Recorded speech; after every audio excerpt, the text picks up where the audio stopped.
picture a map of the world in your mind for a second. Let's just look at it. Yeah. Look at the immense, undeniable wealth of the United States. Look at Western Europe.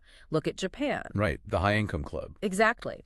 Now, put yourself in the shoes of a policymaker in a developing nation.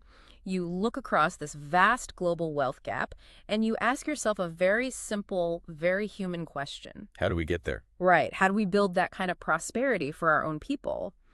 And for decades, there has been this really seductive answer to that question. A total myth, really. Yeah, a myth. Yeah. Whispered in the halls of international trade organizations. And it basically goes like this. Just copy the rules. It sounds so rational on the surface, doesn't it? It really does. The myth tells you that if you just import the strict, high-standard patent laws of the developed world, if you literally just copy their legal code word for word, you will automatically hatch local innovation. Right. You'll just magically summon it out of thin air. Yes. You will suddenly have your own Silicon Valley, your own pharmaceutical giants. Developing nations are told, this is a magic shortcut, a ready-made bridge across the economic divide. But today, we're going to look at some hard data that exposes a really terrifying truth about that bridge. A completely face-slapping reality. Because it is not a bridge at all. No, it is a beautiful poison. Welcome to the deep dive. You are here because you want to understand how the world actually works, beyond the headlines, beyond the simplified narratives. And our mission today is to unpack an incredibly dense, absolutely myth-busting research paper. Yeah, from the National Bureau of Economic Research, or NBER. We are looking at a study titled Intellectual Property Use in Middle-Income Countries, the case of Chile. Okay, sounds a bit dry, but I promise. It's not dry at all. Okay. It was authored by 3 world-class economists, Carsten Fink, Bronwyn H, and Christian Helmers. World Intellectual Property Organization and UC Berkeley heavyweights. Exactly. And what these 3 scholars managed to pull off isn't just some, academic exercise. It is a complete shattering of the globalized rulebook. Okay, let's unpack this. Because this core assumption that strict patent laws instantly create an innovative economy, it fundamentally misunderstands causality. It gets it totally backward. Right. That's like thinking that buying a Formula One steering wheel will magically build a race car around you. Oh, that's perfect. You can grip that high-tech carbon fiber wheel all you want. You can press all the shiny buttons. Yeah. But if you don't have the engine, the chassis, the pit crew, you aren't going anywhere. You're just sitting in your garage holding a very expensive circle. A very expensive, completely useless circle. And today, we're going to look at an entire decade of microdata that proves exactly why that steering wheel is useless without the car. Yes. This isn't theoretical. This is raw data that actually made rulemakers sweat. We are diving headfirst into an academic reckoning. So let's set the stage for how unprecedented this study really is. Because economists look at data all the time, right? Sure. But Fink, Hall, and Helmers didn't just look at broad, generic, macro-level numbers. They don't just look at national GDP and, make a guess. No, they went deep. They teamed up directly with the Chilean National Statistical Institute. And the National Patent Office. Right. What they did was historically massive. They took a comprehensive industrial census from a booming economic decade in Chile. We are talking about the years between 1995 and 2005. Exactly. They took this mountain of data and they ran a ruthless, highly granular quantitative exam on it. A ruthless exam. I love that framing. Because they didn't just look at the winners. They didn't just interview the CEOs who made the cover of magazines. No, they looked at everyone. Yeah. Every single backbone manufacturing firm. And the conclusions they found. They should make any country that is blindly pushing Western patent standards onto its local economy break into a cold sweat. It absolutely destroys the narrative you have been fed about how global development works. But to truly understand the shock of their findings, you first have to see the illusion of the miracle, right? You have to see what everyone actually thought was happening on the surface. Right, the surface miracle. So, paint the picture for us. What did Chile look like going into the 1990s? Well, let's rewind to 1991. Chile makes this massive policy shift. They fundamentally reinforced their intellectual property laws. Okay. They brought their patent system entirely up to rigorous Western standards. Specifically, they began offering ironclad protection for chemical and pharmaceutical products. So they essentially decided to play by the exact rules of the rich countries. Exactly. And if you just look at the surface level results, the immediate aftermath, it looked incredible. It was like the ultimate success story. Yeah, over the next 20 years, Chilean manufacturing doubled. Let that sink in. Doubled. Per capita GDP skyrocketed by nearly 4% annually. And by 2012, Chile proudly walked right into the global high-income club. They were the economic tiger of South America. And the international community just cheered. Policymakers, think tanks, trade negotiators, they all pointed to Chile and said, look, we told you so. Right. They said high-spec patents created this economic miracle. The system works perfectly. Copy the laws, get the wealth. But they were looking at a mirage. A total mirage. What's fascinating here is how looking at the macro level completely hides the rot at the micro level. Wow. The rot. Yeah.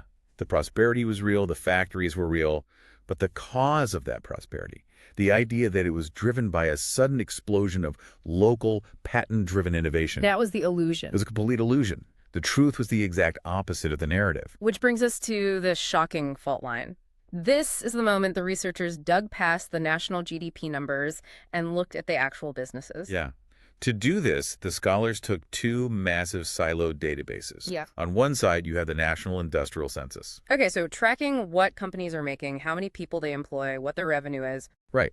And then on the other side, you have the National Patent Registry. This tracks who is inventing what. Got it. And they merged these two databases using unique tax IDs. In Chile, these are called RUT numbers.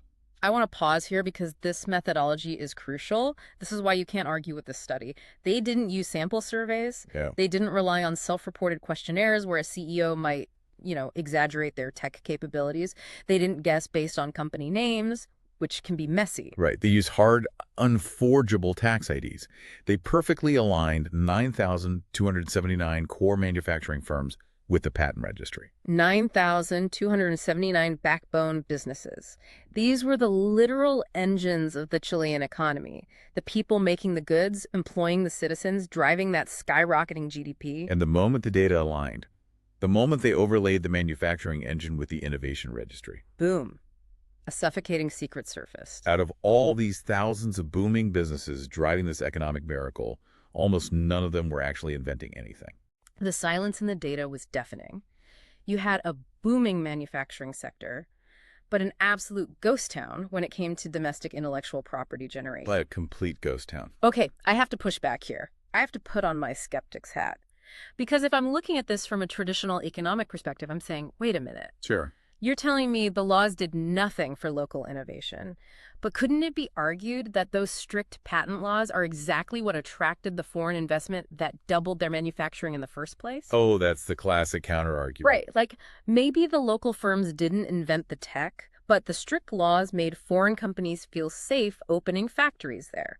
The country got jobs. They got infrastructure. They got rich. Yeah. Isn't that a massive win? Why does it matter who holds the patent if the citizens are getting wealthier? That is the exact defense you hear in the halls of global trade summits. It brings foreign direct investment. But here is the fatal flaw in that logic. And this is exactly what the data reveals. When a local economy relies entirely on foreign intellectual property, they are forever trapped as an assembly plant. Oh, wow. They capture the lowest value part of the supply chain, the manual labor, the high value part, the intellectual property, the licensing fees. The true wealth generation is instantly siphoned offshore. So you get the temporary jobs, yes. Yeah. But you forfeit the future. Exactly. And to truly understand the danger of this, we have to look at the shrinking funnel of innovation. The numbers are just brutal. Let me hit you with these numbers because they are staggering. Out of 9,279 core manufacturing firms in Chile, guess how many applied for a patent during this entire prosperous, booming decade? Just take a mental guess. You would think thousands, right? Right. If the whole country is upgrading, you'd expect a tidal wave of local innovation. You would hope to see a massive cultural shift toward R&D. The answer is 141. 141 firms out of over 9,000. That is a measly 1.5%, an absolute joke. 1.5% of the manufacturing backbone is participating in this so-called innovation miracle. Is nothing. If you picture a giant funnel, you pour 9,000 booming companies into the top, and barely a trickle of 141 manage to squeeze out a patent at the bottom. And it gets worse. It gets crazier. When you zoom in on those 141 companies, Oh, yeah. of those firms, more than half only ever applied for a single patent in their entire life. A single patent, one and done. Exactly. We aren't talking about companies building deep technological moats. We aren't talking about the birth of a Chilean Apple or a Chilean Pfizer. No. We are talking about companies that filed one piece of paperwork in 10 years. The innovation miracle was just a decorative illusion.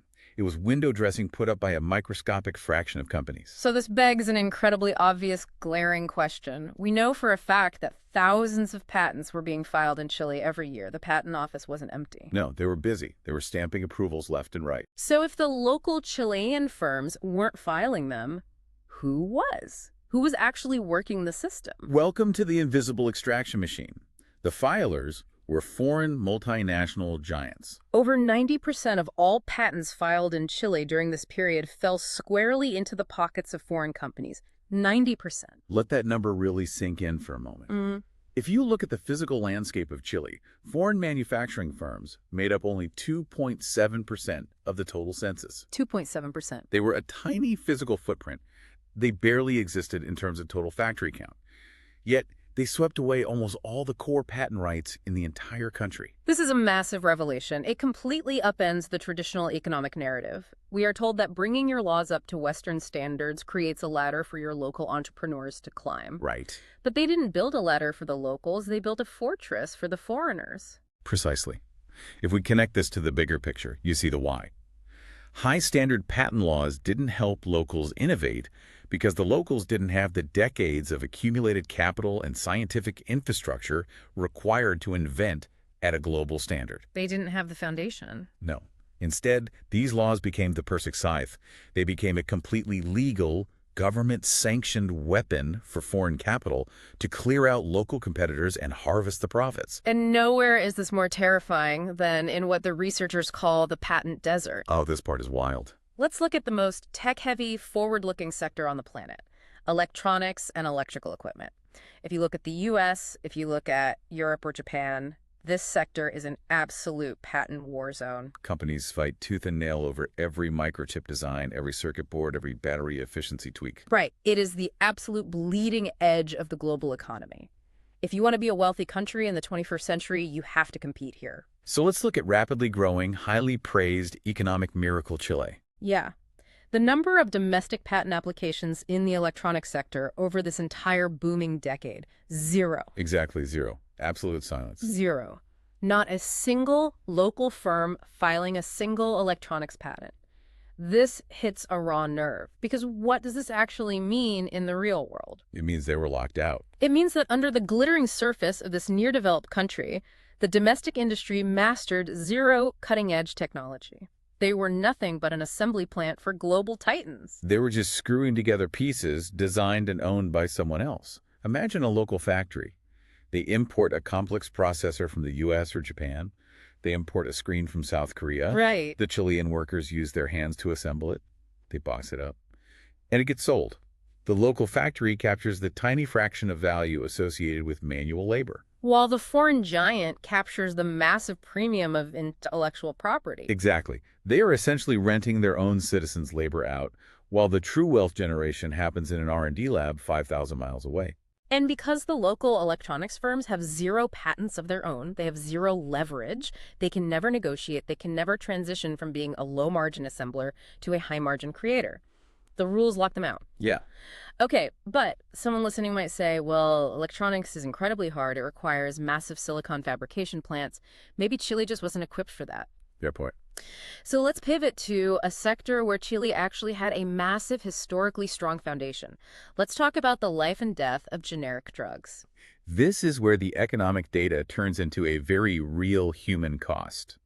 Historically, before these 1991 laws, Chile had arguably the most vibrant pharmaceutical industry in South America. Yeah, they had dozens of local companies manufacturing affordable medicines for their citizens. But then the strict 1991 patent law hits.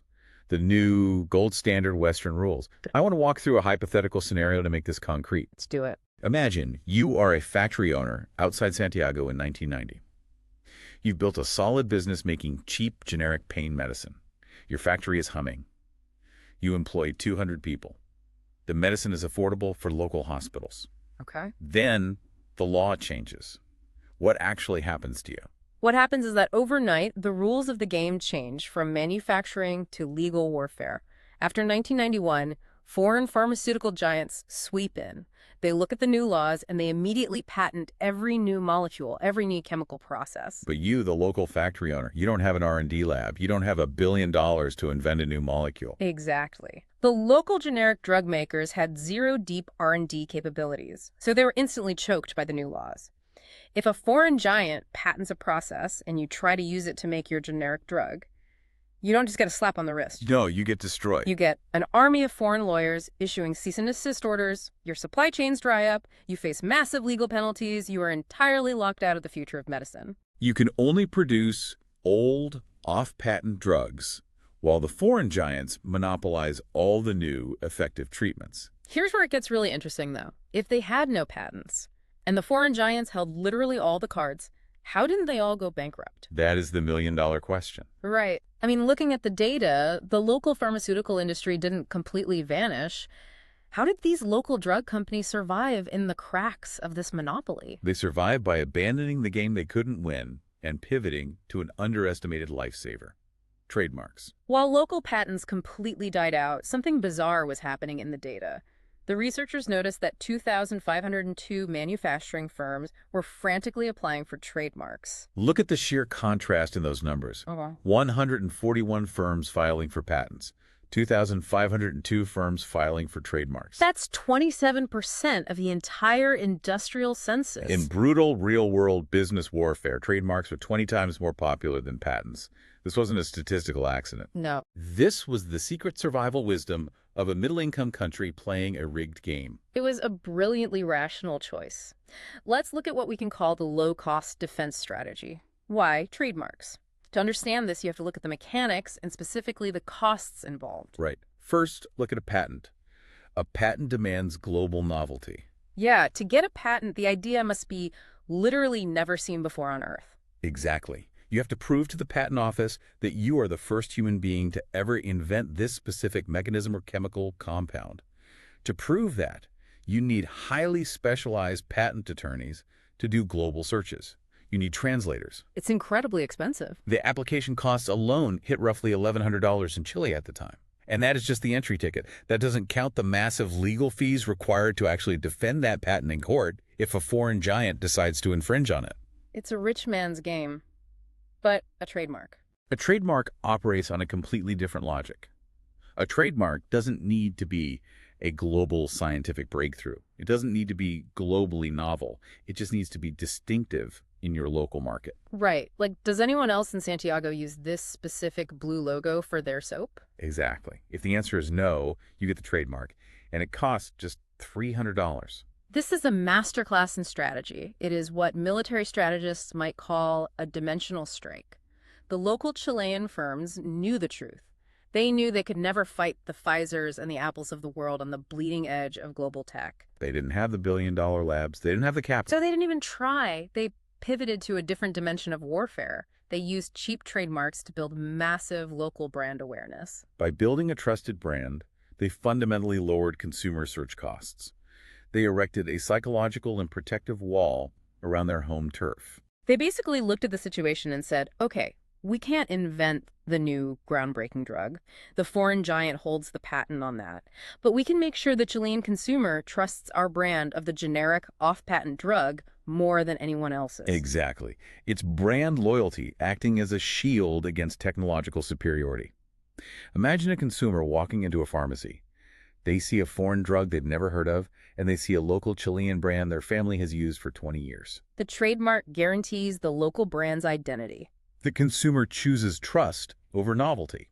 That is how the local firm survived. This is fascinating, but it brings us to a massive realization in the paper, a realization that completely breaks traditional economic theory, the causality trap.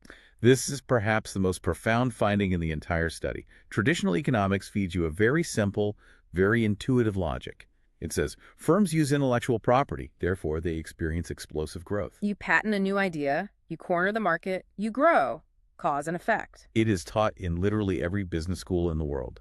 But the researchers used a highly rigorous statistical method called panel simultaneous equation analysis to test this, and they found that the reality is reversed entirely. Let's explain panel simultaneous equation analysis without the jargon, because the concept is vital.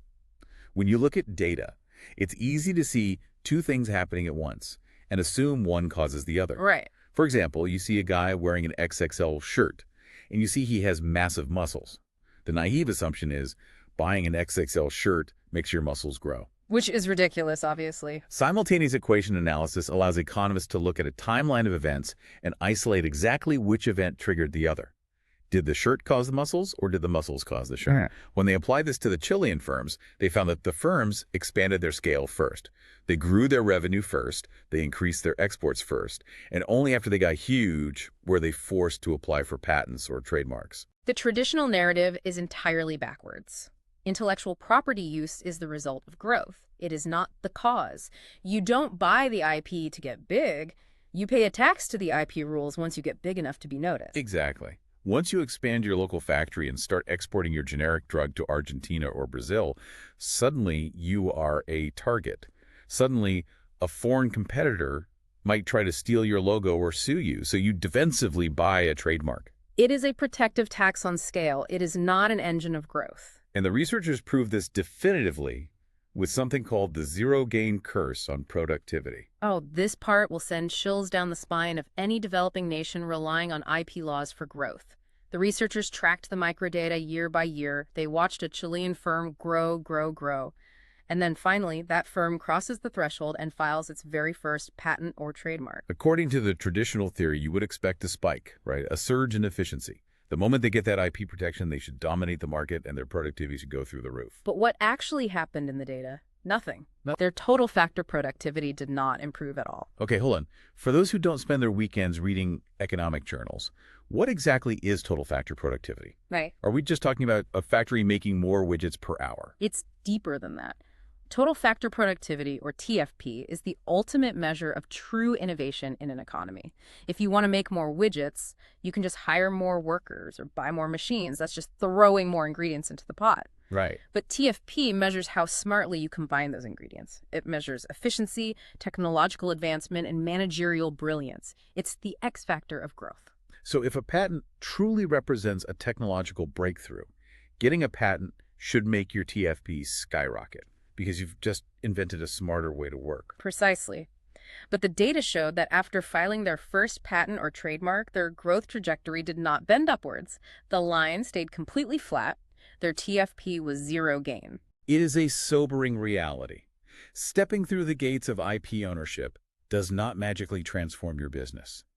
It does not make your workers faster, your machines better, or your products inherently more valuable. But wait. We have to address the skeptics, because any seasoned business school professor is going to look at this and say, I disagree. Look at the global market. Look at Apple. Look at pharmaceutical giants. Yeah, the companies that hold the most patents are undeniably the most successful ones.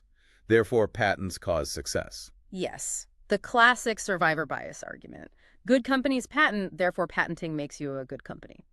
How do the researchers prove that this is an illusion? How did they isolate the effect of the patent itself? The researchers knew that critique was coming. It's the most common defense of the system. So they deployed a heavy statistical weapon called propensity score matching. Okay, let's unpack this without the jargon. How do you find the truth here? Imagine you have the power to clone a company. Okay, I'm with you.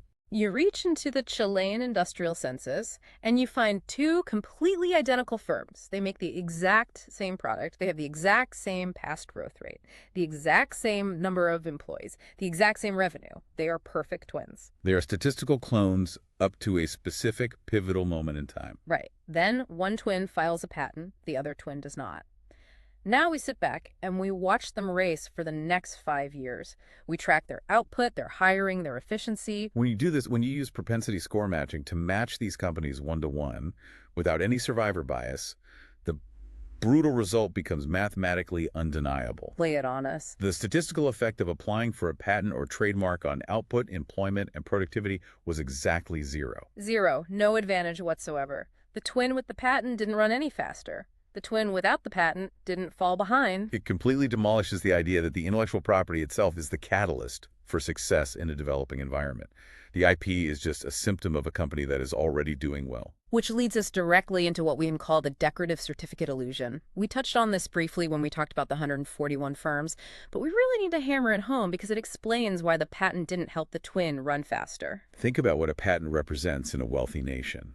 In the US or Japan, patents are the result of relentless, systematic R&D. A tech giant doesn't just file one patent. No way. They file thousands of them every year because they have entire cities of engineers working around the clock.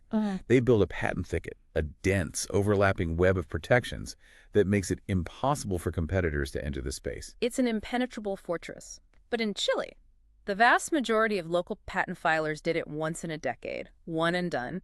And a one-and-done patent creates no lasting technological moat. It is a single sandbag against a rising tide of global competition. If you patent one minor tweak to a manufacturing process, a foreign giant with a massive R&D budget will simply invent a slightly different, better process the next month and render your patent obsolete. Wow. It cannot turn into a long-term competitive edge. So if it doesn't protect you and it doesn't make you grow faster, what is it? In a developing economy, a patent is less of a weapon and more of a highly expensive accidental wall decoration, a vanity metric. A firm might get one because an engineer had a bright idea once, but it doesn't represent a systemic capability to innovate. But wait, we have a massive conflict in the data here that needs to be resolved. You just said that filing a first-time patent or trademark does absolutely nothing for your productivity. If that is true, why on earth were 2,500 companies frantically filing for trademarks? Why bother? Why the massive rush if it's statistically useless? The data reveals a brilliant, nuanced twist. We can call it the bizarre polarization of trademarks. The researchers looked closer at the timeline, and they found that while the first application changes, nothing firms that continuously accumulated trademark assets over the long term saw significantly higher productivity. So it's not the piece of paper itself. It's the habit. It's the underlying behavior that the trademark represents. Exactly. Think about what a brand actually is. Brands take blood, sweat, and time to build. If you just opportunistically register a trademark for a cheap product and hope it sells, it does nothing. A piece of paper doesn't trick the consumer. Opportunistic, short-term registration is garbage. But long-term devotion to building a brand, consistently delivering quality year after year, and continuously protecting that identity with trademarks. That builds a moat that even foreign tech giants can't cross.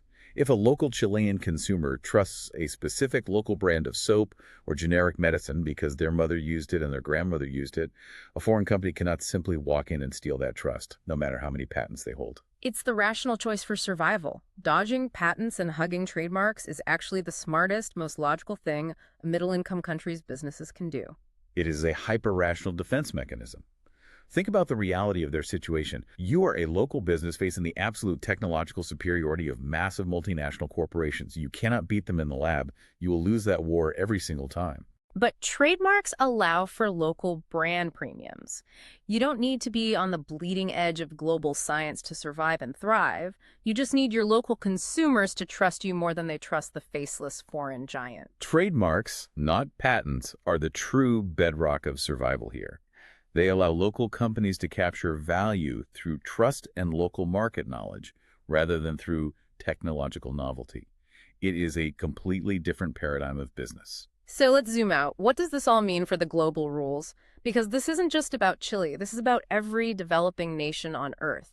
Developed countries actively force these high-standard patent laws onto developing nations. Oh, absolutely. They use trade agreements like TRIPS. They use international pressure. They sit across the negotiating table and they say, do this. Harmonize your laws with ours and you will innovate like us. It's for your own good. The ultimate realization of this entire study, the thing that should make policymakers pause, is seeing what those rules actually achieve in practice. It wasn't about helping Chile innovate. The hard, micro-level data proves beyond a shadow of a doubt that it didn't work. What it actually did was allow foreign chemical, electronic, and pharmaceutical giants to legally conquer domestic markets. Wow. So the laws that were sold as a tool to help local businesses become global players were actually used by global players to colonize the local market. It's an invisible tax. That is exactly what it is. High-standard intellectual property rules act as an invisible, perfectly legal tax system. It siphons wealth from the developing world straight back to the rich world. The developing nation provides the cheap labor and the consumer market, and the developed nation extracts the premium profit through patent enforcement. It is value extraction disguised as legal harmonization. And this is the most painful lesson for the world to absorb. You cannot legislate innovation. You cannot summon a high-tech economy out of thin air just by passing a perfect Western standard law in your parliament. Because innovation is not a legal construct. You can't just mandate that your citizens become inventors. Innovation is a gritty, deeply rooted industrial reality. If your country lacks deep industrial capital, if you lack generations of highly trained scientific talent, if you don't have a network of world-class research universities, a strict patent law is completely useless to your citizens. They literally cannot use the tool you have given them. You can't just buy the Formula One steering wheel. Right, and if you force the rules of the race onto your citizens before they have the foundation... It just hands a sharpened sword to foreign giants so they can slaughter your local industry. Perfectly stated. By prematurely adopting these laws, developing nations are legally disarming their own people and inviting the wolves into a pen with no fences. Okay, this is heavy. If you are a policymaker in a developing nation, or just a citizen watching your economy listening to this, are you just doomed? Is your country destined to just be an extraction zone for foreign IP forever? Is there any hope? There is hope. But it requires a radical shift in strategy. It requires breaking the rules of the game you were handed. It requires what we can call a step-by-step jailbreak, a phased escape from the middle-income trap. If you look at history, this is exactly what countries like Japan and South Korea did during their rapid growth phases. Let's lay out the strategy. How does a country actually build the car instead of just buying the steering wheel? What is the first step? Step 1, keep patent protection weak early on. Ignore the international pressure. While your economy is still developing, you need to allow your local companies to copy, absorb, reverse engineer, and learn foreign tech on the cheap. You have to build the physical industrial base and the engineering knowledge first. You cannot leapfrog this step. So you prioritize learning over strict enforcement. What happens in step 2? Step 2. While the patent laws are weak, you aggressively encourage the use of trademarks. You help your local companies lock down domestic distribution. You help them build fierce brand loyalty. You create a psychological moat in the local market so that when the foreign giants inevitably invade, your local companies can survive on consumer trust. Build the brand fortress. And then, only then, do we reach step 3. Step 3. This is the critical pivot. Only when your own domestic R&D is finally strong enough to fight back. Only when your universities are churning out top-tier engineers and your local firms have the capital to invent new technologies. Then, and only then, do you tighten the patent laws to Western standards. Because now those laws are protecting your inventors, not foreign extractors. Forcing that final stage too early is economic suicide. You are locking the door before you are inside the house. Exactly. It is a sequence. You cannot play the endgame strategy in the opening moves. This raises an ultimate, frankly, terrifying question for you, the listener. Think about the world today. Right now, developed nations are spinning even tighter webs of patents. We aren't just talking about chemicals and drugs anymore. We are talking about the foundation of the future economy, artificial intelligence, green technology, biotech. The rules of the global game are becoming exponentially more strict, and the technology is becoming exponentially more complex. The legal walls are getting higher every single day. So ask yourself and look around your own industry. Are we repeating the story of Chile right now?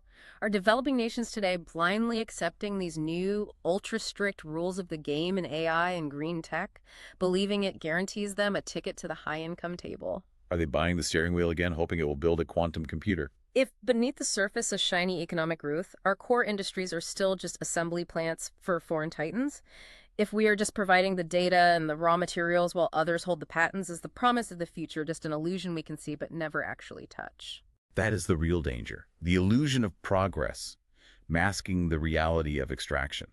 Think about that the next time you hear someone demand stricter global rules or harmonization. Don't just look at the GDP growth. Don't just look in the factories. Look closely at the data. Look at the tax IDs. Ask the hard question. Just think about who is actually holding the patents. Thank you for joining us on this deep dive. It's been an incredibly eye-opening journey through the data. Question the rules of the game in your own industries. And stay curious.